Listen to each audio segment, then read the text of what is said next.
आणि आता एक खास बातचीत, खास मुलाखत. सध्या राज्यभरात महानगरपालिका आणि जिल्हा परिषदांच्या निवडणुकांचं जोरदार वारं वाहत आहे.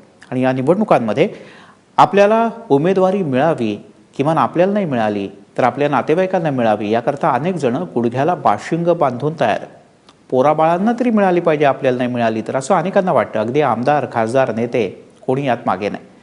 मात्र या सर्वांना केंद्रीय मंत्री नितीन गडकरी यांचं कुटुंब अपवाद ठरलंय. आपल्या कुटुंबातील अथवा नातेवाईकांसाठी गडकरी यांनी कधीही पक्षाकडे तिकीट मागितलेलं नाही.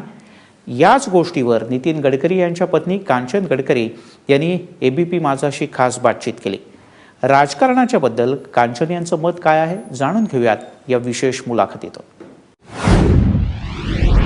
राजकारण म्हटलं की नेते, नेते म्हटलं की नेत्यांचे पुत्र, ज्या पुत्रांना तिकीट हवे असतात आणि त्यामधनं सुरू होते राजकारणातील घराणेशाही. मात्र नागपुरातील नितीन गडकरी यांचा परिवार याला अपवाद आहे. सध्या राजकीय गरमागरमी सुरू आहे, राजकीय वारे वाहत आहेत. अजूनही उमेदवाऱ्या जाहीर झालेल्या नाही. मात्र नेते पुत्र यांनी अनेक ठिकाणी आपल्याला तिकीट मिळावी यासाठी स्वतःची नावं पुढे केलेली आहेत. एवढंच नाही तर अनेक नेते पुत्र महानगरपालिका नको, आम्हाला आमदारकी पाहिजे म्हणून याआधी आमदारकीच्या निवडणुकीत उभे राहिलेले किंवा आता येत्या काळासाठी तयारी सुरू केलेली आहे. मात्र या सगळ्यांपासून अत्यंत अलिप्त असा गडकरी परिवार आहे. नितीन गडकरी यांना 2 मुलं आणि 1 मुलगी आहे. मात्र यांनी अजूनपर्यंत कधीही अगदी एखाद्या छोट्याशा निवडणुकीचे सुद्धा तिकीट मागितले नाहीयेत. आपल्याबरोबर नितीन गडकरी यांच्या पत्नी कांचन गडकरी आहेत आणि त्यांच्याशी याच्याबद्दल आपण बोलूया. कांचन वहिनी, आपल्याकडे तिघाही मुलांनी अजूनपर्यंत कधीही राजकारणात येण्याची इच्छा तशी दर्शवलेली नाहीये किंवा तिकीट मागितली नाही. काय ह्याच्या मागची भूमिका आहे? असं आहे की राजकारण हे जरी रक्तात असलं तरी स्वतःचं कर्तृत्व काहीतरी समाजामध्ये दाखवल्याशिवाय, त्याला लोकमान्यता मिळाल्याशिवाय तो व्यक्ती समाजामध्ये उभा राहू शकत नाही. आणि खरं तर तसे माझे मुलं तसे लहान आहेत, खूप असे मोठे नाही, पण पहिले त्यांनी समाजकारण करावं. पहिले आपला धंदा जो त्यांच्या बिझनेसमध्ये त्याच्यात त्यांनी स्थिर व्हावं, त्यांनी समाजकारण करावं, समाजाची सेवा करावी आणि नंतर मग त्यांना जर वाटलं तर त्यांनी राजकारणात नक्की जावं.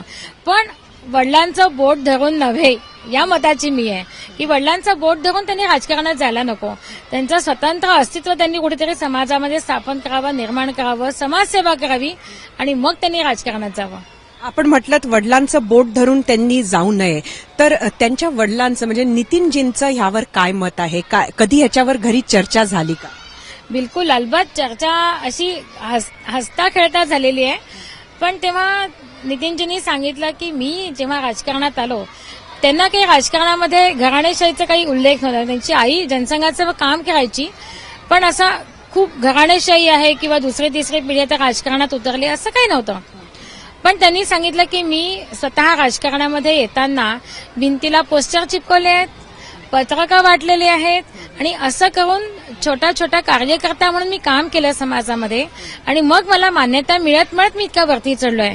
तर त्यांनी मुलांना सांगितलं की तुम्ही तुमची स्वतःची इमेज समाजामध्ये तयार करा, तुम्ही पण हे छोटे मोठे कामं करा आणि मग तुम्ही स्वतंत्र अस्तित्व तुमचं जेव्हा समाजामध्ये निर्माण होईल, तयार होईल, तेव्हा तुम्ही राजकारणात या. पण मला वाटत नाही मुलांना राजकारणाची जरी आवड असली तरी वडील जोपर्यंत राजकारणामध्ये आहेत तोपर्यंत मला वाटत नाहीत की मुलं येतील, कारण त्यांचा एवढा मोठा बिझनेस आहे तो तरी सांभाळायला कोणी ना कोणीतरी लागणार. दोघं मुलं अतिशय उत्तम बिझनेस सांभाळतात आहे. खरं तर अनेक ठिकाणी मुली सुद्धा राजकारणात आल्या आणि आपली मुलगी जिचं आत्ताच लग्न झालं तिनं बिझनेस सुद्धा पाहिला, तर तिची कधी इच्छा होती का? आणि तिची इच्छा असती तर तुमचं त्यावर काय मत होतं? नाही, तिची पण म्हणजे तिला जे राजकारणामध्ये येताना ना खरं तर काही बेसिक गुण हवे असतात. प्रत्येकच माणूस राजकारणामध्ये येत नाही या मताची मी आहे. राजकारणामध्ये जेव्हा आपण जातो त्यावेळेला समोरचा माणूस कितीही वाईट असला किंवा त्याला आपल्याला माहिती असतं की हा माणूस चांगला नाही आहे, पण राजकारणात त्या माणसाला ते मला घेऊन चालावं लागतं. त्याच्याशी तेवढेच संबंध प्रस्थापित ठेवावे लागतात खरं तर माझ्या मुलीमध्ये सगळ्या क्वालिटीज आहेत, अतिशय चांगले गुण तिच्यामध्ये आहे. पण तिने कधी इच्छा दर्शवली नाही की मला राजकारणात यायचं किंवा मी राजकारणात काम करेन. तिला पण समाजकार्य जास्त आवडतं. म्हणजे सांगायचं ते आता या लोकसभेच्या निवडणुकीमध्ये आम्ही कधीही आमचा परिवार कधीही राजकारणामध्ये सभा घ्यायला गेलो नाही. इतके इलेक्शन झाले, तर माझ्या लग्नाला 34 वर्ष होतील, इतके इलेक्शन पाहिले, पण कधी आम्ही सभा घ्यायला किंवा असं गेलो नाही. पडद्याच्या मागे राहून मात्र कामं केले, पूर्ण कुटुंबाने काम केलं. पण यावेळेला पहिल्यांदा आम्ही सगळेच जण नितीनजींसाठी राजकारण त्यांच्यासाठी आम्ही सभा घेतल्या आणि लोकसभेचा प्रचारही चांगला केला.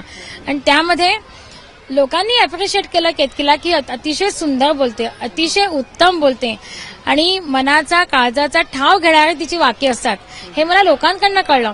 आणि नंतर मग तिला ग्रामीण भागात तिला खूप बोलायला लागले की तुम्ही हिला पाठवाई, अतिशय उत्तम भाषण देते, त्याच्यामध्ये क्वालिटी आहे. पण तिने कधी इच्छा प्रदर्शित केली नाही. आणि जसं मुलांचं तसंच मुलींचं पण, की तिने जोपर्यंत स्वतःचं ती अस्तित्व त्याच्यामध्ये निर्माण करत नाही की समाजामध्ये, तोपर्यंत राजकारणात, आणि राजकारण आणि समाजकारण हे वेगळं वेगळं आहे. खरं तर समाजकारण करून देशाची चांगली सेवा आपण करू शकतो. त्याला राजकारणाची थोडीशी जोड असावी, पण समाजामध्ये राहून अशा खूप उदाहरणं आहेत की आपण समाजामध्ये राहून समाजसेवा करू शकतो. आणि मला असं वाटतं की राजकारणापेक्षा समाजसेवा करणं जास्ती चांगली आहे. खरं तर आपण राजकारण इतक्या जवळून पाहिलेलं आहे. असं असताना आपली मुलं सध्या उत्तमपणे बिझनेसमध्ये आहेत. मात्र ह्यापैकी कोणीही मला राजकारणात जायचं असं म्हटलं आणि तुम्ही म्हटलं तसं समाजकारणाची समजा त्याला जोड मिळाली, तर अशा पद्धतीनं आपलं करिअर त्यांनी चेंज केलं तर तुम्हाला आवडेल का? मला या घटकेला तर आवडणार नाही, कारण की त्यांनी पहिले आता इतका मोठा बिझनेस नितीनजींनी सुरू केलेला आहे आणि तो पण तळागाळातल्या छोट्या व्यक्तीचा, म्हणजे त्या व्यक्तीसाठी तो बिझनेस उभारला आहे.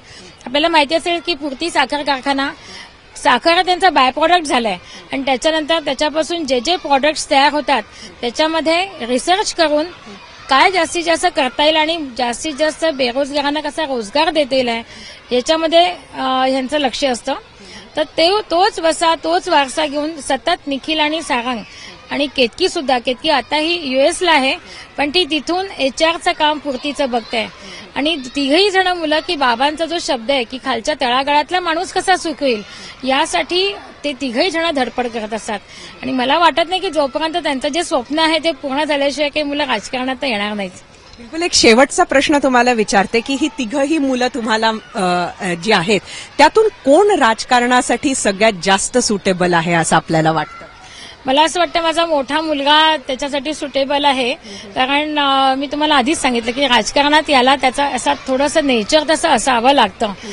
म्हणजे म्हणतात ना की डोक्यावर बर्फाचा खडा आणि तोंडात गुळाचा खडा, असं जे पाहिजे असतं राजकारणामध्ये त्या क्वालिटीज त्याच्याकडे आहे. पण तो सध्या बिझनेसमध्ये अतिशय व्यस्त आहे. नवीन नवीन रिसर्च करून नवीन नवीन प्रॉडक्ट्स कसे डेव्हलप करायचे आणि त्याच्यातनं रोजगार निर्मिती कशी करायची आणि हे वडिलांचं वाक्य तो लक्षात ठेवून त्यासाठी त्याची सध्या धडपड चालू असते. इतक्यात तर मला वाटत नाही कोणी राजकारणामध्ये त्याच्यामुळे येईल म्हणून.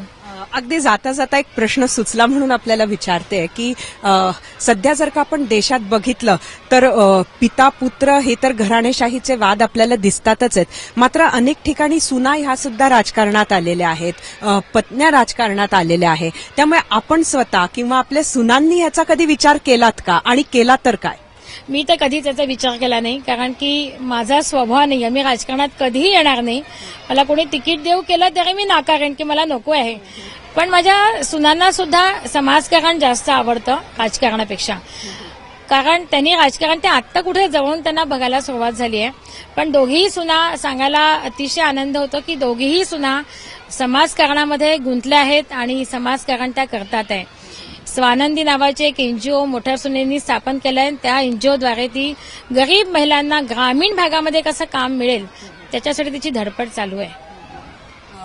धन्यवाद कांचन वहिनी. आपण बघतो आहोत की कांचन गडकरी यांनी सांगितलं की त्यांची सुद्धा इच्छा नाहीये की सध्या त्यांच्या मुलांनी राजकारणात यावं, कारण तिकीट हे स्वतःच्या दमावर मागावं, वडिलांचं बोट पकडून नव्हे, हेच त्यांचं म्हणणं आहे. आणि हेच नितीन गडकरी हे स्वतःच्या मुलांना सुद्धा सांगतात. मात्र हे गडकरी जरी सांगत असले तरी त्यांच्या पक्षाच्या आत आणि त्यांच्या पक्षाच्या बाहेर इतर पक्षांमध्ये इतर कुठले वडील असं सांगताना आपल्याला दिसत नाही असं वाटतंय.